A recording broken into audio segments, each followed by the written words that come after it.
বিসমিল্লাহির রহমানির রহিম। কথা বলার জন্য ধন্যবাদ মাননীয় স্পিকার। আমি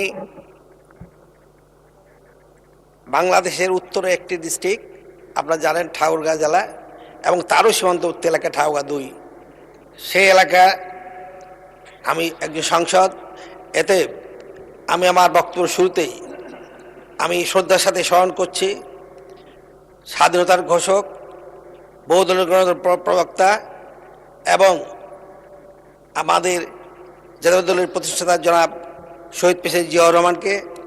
আমি শ্রদ্ধার সাথে স্মরণ করছি দেশনেত্রী বেগম খালেদা জিয়াকে এবং বিগত আন্দোলনে এবং ৭১-এ যারা শহীদ হয়েছেন তাদের সবাইকে আমি করুণাময় আল্লাহর কাছে দোয়া করছি, আল্লাহ যেন তাদেরকে বেহেশত নসিব করেন।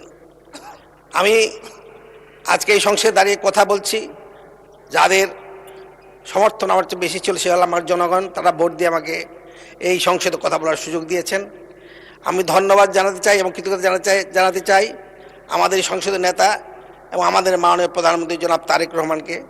ওনার অনুপ্রেরণায় আমি আজকে এই সংসদে এসেছি। এবং আরও ধন্যবাদ জানাতে চাই আমার নেতা ঠাকুরগাঁয়ের কৃতি সন্তান এবং আমাদের মাননীয় মহাসচিব জনাব মির্জা ফখরুল ইসলাম আলমগীরকে, যার সহযোগিতায় এবং যার তাত্ত্বিক সার্বিক তত্ত্বাবধানে আমি নির্বাচিত হয়ে আজকে এই সংসদে কথা বলছি। উপস্থিত মাননীয় সংসদবৃন্দ, আমার এলাকা এমন একটি এলাকা, এখানে আগে আমরা জানতাম ঠাকুরগাঁ এই বালিয়াডাঙ্গি এবং হরিপুর ঠাকুরগাঁ ২ আসন বাংলাদেশের মধ্যে সবচেয়ে গম বেশি উৎপাদন করত। সেটি এখন সম্ভব হচ্ছে না।